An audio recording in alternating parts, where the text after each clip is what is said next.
ายดีหมู่เพื่อนทุกคนสบายดีพ่อแม่พี่น้องมันนี่ก็ฉีดยาอีกแล้วพี่น้องฉีดยาอยู่สวนที่น้ำตกพี่น้องสวนมองอยู่แต่ว่าสวนที่สองเนาะพี่น้องหรือว่าแปลงที่สองเนาะฉีดยาอีกแล้วพี่น้องหลังจากเมื่อวานนี้ไม่ได้ลงคลิปพี่น้องไอ้บ่ว่างเมื่อวานนี้นะบ่ว่างเมื่อวานนี้ไม่ได้ลงหดคลิปซ้ำบ่ได้คลิปจะคลิปเลยเมื่อวานนี้ฝนตกกับปันนี้พี่น้องไอ้ผ้าแตกก็เลยย่านผ้าแตกก็เลยไม่ได้ลงมันนี่ก็คือเก่าพี่น้องคือเก่าลากสายไปนำก็เป็นมือกล้องไปนำคือเก่าพี่น้องเอ้ยฉีดยาอยู่สวนที่น้ำตกเด้อพี่น้องเด้อสวนหม่องอยู่เนาะสวนหม่องอยู่พี่น้องเอ้ยนี่แหละพี่น้องเอ้ยค่ะทำงานสวนกับเขาก็สิอยู่ประมาณนี้ฉีดยาคู่มือพี่น้องเอ้ยยามมาเช้านะฉีดคู่มือเพราะว่าเขาเห็ดไร่สวนเห็ดไร่แปลงพี่น้องเอ้ยเขาต้องฉีดคู่มือเนาะสลับกันไปพี่น้องเอ้ยวนเวียนไปกับคู่มือช่วงเช้านี่คือฉีดยาพี่น้องช่วยๆมากอะหลังจากฉีดยาแล้วกินข้าวกินน้ำแล้วก็กับเมื่อเนาะเมื่อจากฉีดยาพี่น้องเอ้ยว่ากับหนากับหลังกับเมื่อจากฉีดยาพี่น้องหลังจากฉีดยาแล้วก็เมื่อกินข้าวกินน้ำแล้วก็ไปต่ออีกกันนี่ไปหาโรงเรียนได้พี่น้องบัดที่นี่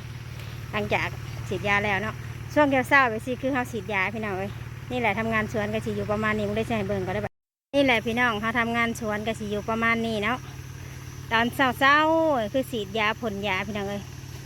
แต่ว่าแปลงที่สองนี่ส่วนที่สองนี่ขายไปแล้วรุ่นหนึ่งเลยพี่น้องเลยยังรุ่นที่สองเนี่ยนี่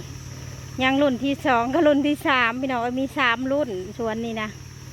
เบิ่งเนี่ยฮะยังสามรุ่นที่คอยเห็นอยู่นี่ไม่ใหญ่พี่น้องเบิ่งรุ่นบอกพี่น้องไปอยู่ตลอดอยู่เนาะพี่น้องนี่พี่น้องอันนี้รุ่นสองเด้อพี่น้องเด้อรุ่นที่สองอันนี้นะรุ่นที่สองนี่สิขายในเดือนหนานี่พี่น้องเอ้ยเพราะว่าแปลงนี่มีสามรุ่นพี่น้องเอ้ยรุ่นที่หนึ่งนะขายไปเบิดแล้วเนาะอันนี้มันยังเหลือรุ่นสองกับรุ่นสามพี่น้องเอ้ยหลายรุ่นพี่น้องเอ้ยเรียนออกมาพร้อมกันก็ต้องเป็นหลายรุ่น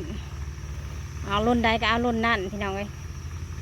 เพราะว่าบางต้นกับบ่มีพอลูกแล้วก็ออกตามที่หลังก็เอาอีกพี่น้องเอาไว้อีกเนาะ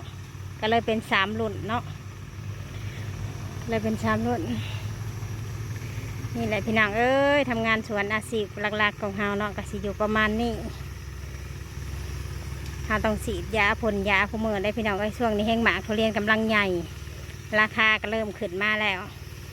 เฮาก็ต้องนิ่นแต่ลูกได้พี่น้องเอ้ยยันนอนยันบ่งเจาะลูกเนาะถ้าเจาะลูกไปแล้วก็ตกราคาได้ป่ะที่นี่พี่น้องเอ้ยตกไส้พี่น้องให้เบิ่งซ้ำนี่ก็ได้พี่น้องเดินหลากทรายก่อนเพราะว่าเป็นมือกองไปนำหลากทรายไปนำพี่น้องเอ้ย